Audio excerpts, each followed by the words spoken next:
السلام علیکم سامعین، 29 جمادی الاخری اور 12 جنوری ہے۔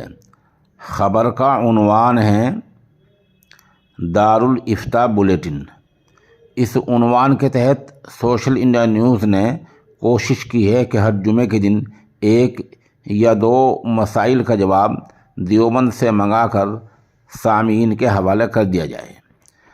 آج کا سوال ہے، موبائل میں قرآن کریم کی تلاوت کیا فرماتے ہیں مفتیان کرام و حاملان شرع متین مسئلہ ذیل میں؟ آج کل بہت سے لوگ موبائل میں قرآن کریم اپلوڈ کر لیتے ہیں، تو کیا بغیر وضو کے یہ موبائل کا اپلوڈ شدہ قرآن مجید پڑھا جا سکتا ہے؟ امید کے شرع متین کی روشنی میں جواب باثواب سے نوازیں گے سوشل انڈیا نیوز۔ اب آپ مفتی محمود کا جواب ملاحظہ کریں۔ بسم اللہ الرحمن الرحیم۔ موبائل میں اپلوڈ شدہ قرآن کریم کو بغیر وضو کے پڑھنا بھی جائز ہے اور چھونا بھی جائز ہے۔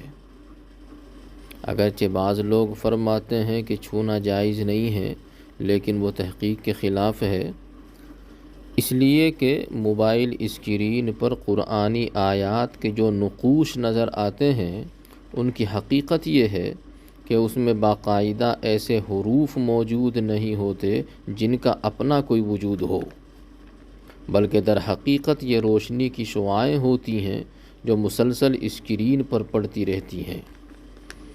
اسی لیے موبائل میں موجود قرآن کریم مصحف قرآنی کے حکم میں نہیں ہے، لہٰذا اگر آیات قرآنی اسکرین پر نظر آ رہی ہوں تو بلا وضو اسکرین کو ہاتھ لگانا فی نفسی ہی جائز ہے، لیکن احتیاط اسی میں ہے کہ بغیر وضو کے موبائل میں اپلوڈ شدہ قرآن کریم کو چھونا نہیں چاہیے۔